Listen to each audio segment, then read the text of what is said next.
Halo teman-teman semua, kami dari kelompok 3 Hygiene Industri yang beranggotakan Nindi Isnaini, Aditya Ferdiansyah, Anbela Yoselina, dan Mujija Sultan Batavia. Kali ini kita akan memaparkan tentang pertambangan batu bara di Cina. Selamat menyaksikan. Yang pertama, identifikasi kasus. Pada hari Rabu 4 November tahun 2020 pukul 1 siang, sebuah tambang batu bara di distrik Yintai, kota Tongchuan, provinsi Shanxi, Cina meledak. Pada saat peristiwa tersebut terjadi, di pertambangan terdapat 42 pekerja yang sedang melakukan aktivitas di bawah tanah.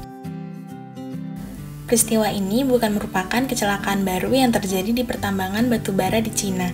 Karena kasus ini begitu sering terjadi, tidak heran jika aspek keselamatan kerja di area tambang batu bara di Cina disebut paling buruk di dunia. Hal itu dikarenakan setiap tahunnya ratusan pekerja meregang nyawa di lokasi tambang batu bara di Cina. Hal serupa juga terjadi beberapa kali di tahun 2016, 2017, 2018 dan 2019 di beberapa pertambangan batu bara di Cina lainnya. Antisipasi kasus kita berdasarkan hierarchy of control di K3. Apa saja? Mari kita lihat. Yang pertama adalah ledakan. Ledakan ini bisa kita eliminasi dengan tidak adanya metode ledakan ataupun kita ganti. Mungkin bisa menggunakan alat berat ataupun yang lainnya agar lebih aman. Dikarenakan lahan yang kosong dan jika hujan deras akan mengakibat banjir, sehingga perlu adanya bendungan ataupun penanaman pohon-pohonan yang bisa mengurangi resiko banjir. Kebocoran gas kita bisa antisipasi dengan kita mengeliminasi gas CO2 atau kita menggunakan senyawa yang lain. Dan yang pastinya langkah terakhir adalah penggunaan APD agar kita tetap aman. Dan yang terakhir adalah kecelakaan kendaraan yang diakibatkan kurangnya dari kepatuhan gitu, dimana kita bisa mengganti petugas dengan lebih ahli ataupun berpengalaman, dimana mereka akan lebih patuh dan lebih mengikuti arahan, dan ditambahnya dengan pengawasan. Oke, selanjutnya rekognisi. Rekognisi merupakan serangkaian kegiatan dalam mengidentifikasi bahaya secara lebih detail dan lebih komprehensif dengan metode yang sistematis sehingga diperoleh suatu hasil yang objektif dan dapat dipertanggungjawabkan. Rekognisi dapat dilakukan dengan berbagai cara, akan tetapi kami akan melakukan dengan metode JSA atau Job Safety Analysis. Yang pertama ada Land Clearing and Reclamation. Untuk potensi bahayanya yaitu tergelincir, dan untuk upaya pengendaliannya itu selalu melakukan perawatan mesin. Selanjutnya ada Overburden Drilling and Blasting, yaitu pengeboran, peledakan, serta penutupan tanah. Potensi bahayanya yaitu ledakan, kebisingan, dan debu. Upayanya yaitu untuk menjaga jarak aman dari ledakan dan memakai earmuff serta memakai masker khusus. Untuk tahap terakhir yaitu ada Coal Crushing and Washing, yaitu pemecahan batunya dan untuk pencuciannya.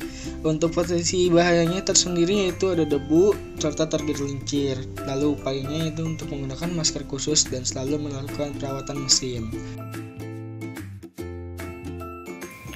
Evaluasi merupakan proses pengambilan keputusan yang hasilnya adalah laporan tingkat bahaya atau hazard dalam industri. Tahap penilaian atau evaluasi lingkungan ini dilakukan dengan pengukuran, pengambilan sampel, dan analisis di laboratorium secara kuantitatif dan terinci, serta membandingkan hasil pengukuran tingkat bahaya dengan standar yang berlaku. Tujuan pengukuran dalam evaluasi meliputi yang pertama yaitu mengetahui tingkat resiko, mengetahui kondisi pada pekerja, memenuhi peraturan atau aspek legal, mengevaluasi program pengendalian yang sudah dilaksanakan, memastikan apakah suatu area aman untuk dimasuki pekerja, dan mengetahui jenis dan besaran hazard secara lebih spesifik.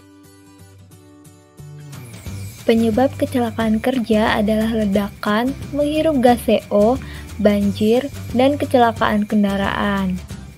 Lalu, evaluasi dari kasus tersebut yaitu yang pertama, mengukur paparan gas di tempat kerja menggunakan gas detektor, memeriksa paparan chemical di tempat kerja dengan chemical detector. Lalu selanjutnya ada pengendalian kasus. Dalam pengendalian kasus ini dilakukan dengan hierarchy of control. Eliminasi dengan menutupi jalan yang berlubang, menyirami jalan yang berdebu, maintenance atau perawatan jalan hauling oleh motor grader, dozer, dan kompaktor. Substitusi dengan dump truck SD diganti dengan articulate dump truck atau ADT untuk kegiatan pengangkutan overburden pada saat kondisi jalan licin atau lunak akibat hujan semalaman.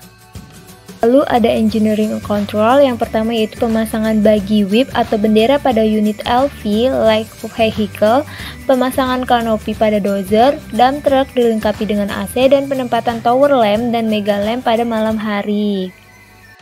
Lalu selanjutnya ada administrative control dengan pelatihan dan pengawasan K3, mengadakan safety refresher, safety talk, safety meeting, program P2H, pemasangan rambu-rambu bahaya, membuat dan memasang tanda-tanda bahaya, membuat prosedur atau instruksi kerja, dan lain-lain. Dan yang terakhir yaitu PPE dengan menggunakan helm, masker, safety shoes, kacamata, anti silau, dan lain-lain.